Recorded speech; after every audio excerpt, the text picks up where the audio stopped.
حضرت ربی بن عاصم آپ فرماتے ہیں احیاء العلوم کے اندر کہ آپ فرماتے ہیں کہ یزید بن عمر امام اعظم ابو حنیفہ کو بیت المال کا نگران مقرر کرنا چاہتا تھا، تو امام اعظم ابو حنیفہ نے اس سے انکار کر دیا، تو اس نے آپ کو 20 کوڑے مارے۔ بتائیں، وہ بھی تو دور تھا نا، وقت کے امام حق کی خاطر جسم پر کوڑے پڑتے تھے، کوڑے۔ تو حضرت ربیع بن عاصم فرماتی ہیں کہ یزید بن عمر امام اعظم ابو حنیفہ کو بیت المال کا نگران مقرر کرنا چاہتا تھا کہ بیت المال کا جو بھی لین دین، آنا جانا، کیش، جو بھی ٹرانزیکشنز ہیں ان کو آپ دیکھیے جو ان سے، مگر امام اعظم ابو حنیفہ نے انکار کر دیا، ان کا نہیں، میں نے بیت المال کا نگران نہیں بننا۔ کیوں؟ تو اس نے آپ کو 20 کوڑے مارے۔ ایک بات میں نے آپ کو کہہ دیا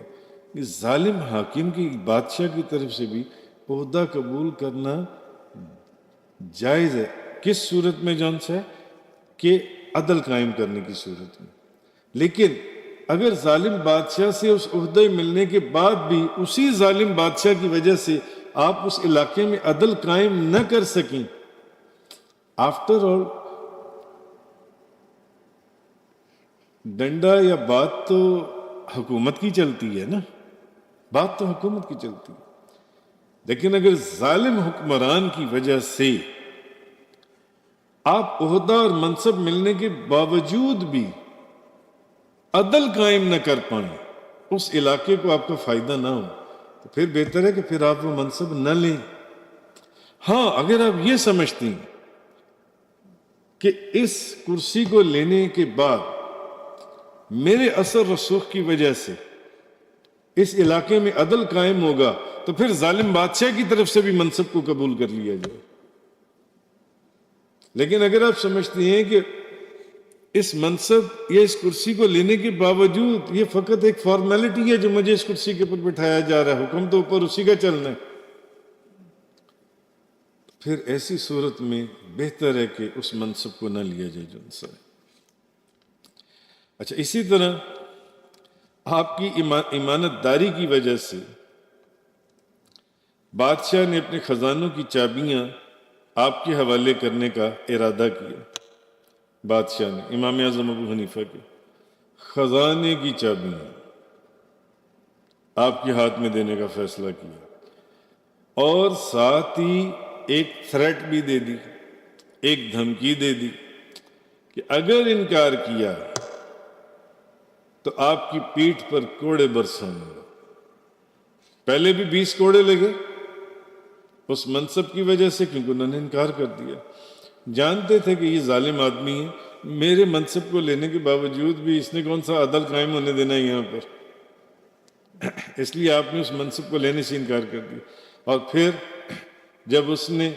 آپ کو اپنے خزانوں کی چابیاں دینا چاہیں تو تب بھی آپ نے، اور اس نے ساتھ کیا کہا کہ اگر آپ نے انکار کیا تو کوڑے ماروں گا، کوڑوں کی سزا دوں گا جن سے۔ تو آپ نے اللہ کے عذاب پر بادشاہ کی سزا کو ترجیح دی، امام غزالی فرماتے ہیں، اور خزانے کی چابیاں آپ نے نہیں لی۔ اور اسی طرح ایک مرتبہ، یہ بڑا مشہور واقعہ ہے حضرت امام اعظم ابو حنیفہ کا، کہ آپ کو قاضی بننے کی دعوت دی گئی بادشاہ کی طرف سے، آپ کو چیف جسٹس کا عہدہ دیا جا رہا ہے، ہائی کورٹ کے، سپریم کورٹ کا چیف جسٹس۔ تو امام اعظم ابو حنیفہ نے فرمایا کہ میں اس کی صلاحیت نہیں رکھتا، حالانکہ آپ سے بڑا کوئی امام ہے، شریعت کے 4 اماموں میں یا جتنے بھی دنیا میں امام ہوں، تو آپ نے فرمایا کہ میں اس کی صلاحیت نہیں رکھتا۔ جب کہا گیا کہ آپ کو چیف جسٹس بنایا جا رہا ہے جن سے، میں اس کی صلاحیت نہیں رکھتا۔ اب مشہور واقعہ آپ نے پڑھا کتابوں میں، آپ کو دربار میں بلایا گیا، لے آؤ، پکڑ کے لے آؤ، اٹھا کے لے آؤ، پوچھا گیا کہ بتاؤ آپ کیسے اس کی صلاحیت نہیں رکھتے؟ تو آپ نے فرمایا، بڑا کمال جواب دیا، آپ نے فرمایا کہ اگر میں سچا ہوں کہ میں اس کی صلاحیت نہیں رکھتا چیف جسٹس بننے کی، اگر میں سچا ہوں تو واقعی اس کی صلاحیت نہیں رکھتا، یعنی اگر تو میں سچا ہوں کہ میں کہہ رہا ہوں کہ میں اس کی صلاحیت نہیں رکھتا تو واقعی میں اس کی صلاحیت نہیں رکھتا، اور اگر میں جھوٹا ہوں تو جھوٹا شخص قاضی بننے کا، چیف جسٹس بننے کا اہل ہے ہی نہیں۔